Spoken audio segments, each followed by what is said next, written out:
दोस्तों नमस्कार। आज है 10 जुलाई सन 2024 बुधवार। दोस्तों देश में जुलाई महीने में अच्छी बरसात हो रही है जिसका असर खरीफ की बिजाई पर पड़ रहा है। जानिए पूरी रिपोर्ट विस्तार से।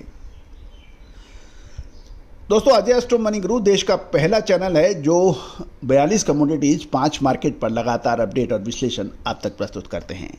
हम वर्तमान ही नहीं भविष्य का भी करते हैं सटीक आकलन। दोस्तों आप हमारे चैनल पर नए हैं और अभी तक सब्सक्राइब नहीं किया है तो इसको सब्सक्राइब करना बिल्कुल ना भूलें। साथ साथ हमारा साप्ताहिक न्यूज़पेपर जिसमें कमोडिटीज़ के बारे में, स्टॉक मार्केट के बारे में काफ़ी अपडेट आपको साप्ताहिक रूप से मिलता है, उसको सब्सक्राइब करने के लिए आप संपर्क कर सकते हैं। ये व्हाट्सएप पर आपको उपलब्ध होगा। शुल्क 3000 रुपये वार्षिक है। दोस्तों खबर निकल के आ रही है कि देश में बरसात अच्छी होने के कारण खरीफ की बिजाई में अच्छी प्रगति हो रही है और इसमें दालों की खेती सबसे अधिक होने के समाचार मिल रहे हैं।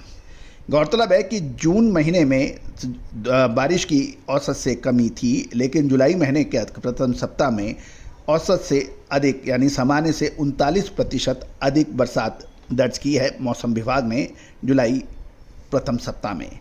और इसका असर ये भी है कि केंद्र सरकार, केंद्रीय कृषि मंत्रालय के जो लेटेस्ट डाटा आए हैं उनके मुताबिक 5 जुलाई तक देश की कुल खरीफ की फसल की खेती पिछले साल के मुकाबले 14% बढ़ गई है और ये 378.72 लाख हेक्टेयर रिकॉर्ड की है, जो कि पिछले साल समान अवधि में 332 लाख हेक्टेयर थी। यानी 332 लाख हेक्टेयर के मुकाबले 14% बढ़कर 378.72 लाख हेक्टेयर।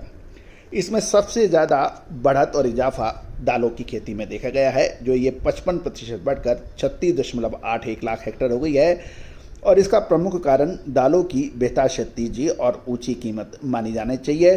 पिछले साल रोपण सीजन की शुरुआत की तुलना में 400% बढ़कर 20 लाख हेक्टेयर से अधिक हुआ है। गौरतलब है कि कपास की खेती में एमएसपी बढ़ने के बाद किसानों को इसमें रुचि अधिक आ रही है और देश में कपास की खेती का रकबा 29.34% बढ़कर 80.63 लाख हेक्टेयर हो गया है, जो पिछले साल समान अवधि में मात्र 62.34 लाख हेक्टेयर था, जो 29% बढ़कर 80.63 लाख हेक्टेयर हो गया है। इस प्रकार कपास की औसत खेती में वृद्धि है, लेकिन ध्यान देने वाली बात यह है कि हरियाणा, पंजाब और राजस्थान के कुछ इलाकों में कपास की खेती औसत से कम है, जबकि महाराष्ट्र, तेलंगाना, आंध्र प्रदेश और बाकी राज्यों में कपास की खेती में काफ़ी अच्छी प्रगति देखी गई है। जहाँ तक मूंगफली की बात करें तो मूंगफली की खेती भी 16% घटकर 17.85 लाख हेक्टेयर रह गई है। और इस प्रकार यदि हम देखें तो यदि गुजरात और की बात करें तो वहाँ तस्वीर अलग है बाकी देशों से।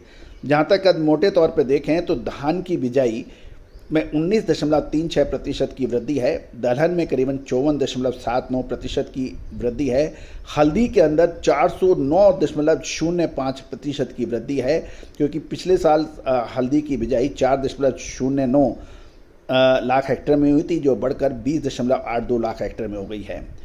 साथ साथ अनाज की फसलों के अंदर भी गिरावट है, 82 लाख हेक्टेयर के मुकाबले 58.48 लाख हेक्टेयर में हुई है। ज्वार के अंदर भी 48% की कमी है। पिछले साल ये 7.16 लाख हेक्टेयर हुई थी, इस बार मात्र 3.66 लाख हेक्टेयर हुई है।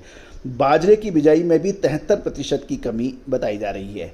मक्का के अंदर इस बार बिजाई का क्षेत्रफल अधिक है, ये 35.97% बढ़ गया है। ये पिछले साल 2023 में 30 लाख हेक्टेयर के आसपास था, जो बढ़कर 41 लाख हेक्टेयर हो गया है। मूंगफली में लगभग 15.96% यानी 16% की कमी है। सोयाबीन के अंदर अभी तक जो 28.86 लाख हेक्टेयर की बिजाई हुई थी, इस साल बढ़कर 60.63 लाख हेक्टेयर की हुई है। सूरजमुखी की बिजाई में भी 53% का इजाफा है। तिल में लगभग 22% की कमी है। अरंडी के अंदर 50% की कमी है। गन्ना में लगभग 2.5% की इजाफा है। जूट में लगभग 6.5% की कमी है और कपास में 29% की अधिक है। कुल मिला के देखा जाए तो 2023 में 331.9 लाख हेक्टेयर के मुकाबले इस बार 378.72 लाख हेक्टेयर में हुई है, जो कि 14.11% अधिक है। तो दोस्तों ये था 5 जुलाई तक के कंप्लीट डाटा जो सरकार द्वारा रिलीज किए गए हैं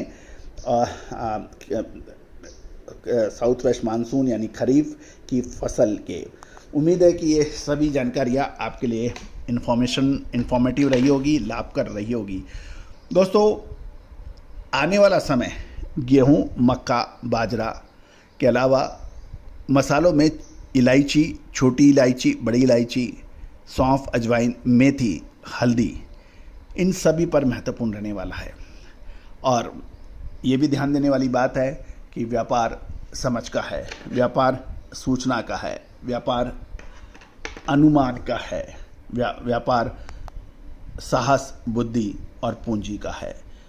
तो दोस्तों आप भी यदि चाहें तो हमारी विशेष रिसर्च रिपोर्ट में साझेदारी कर सकते हैं। संपर्क करें। All the very best, good luck, happy trading.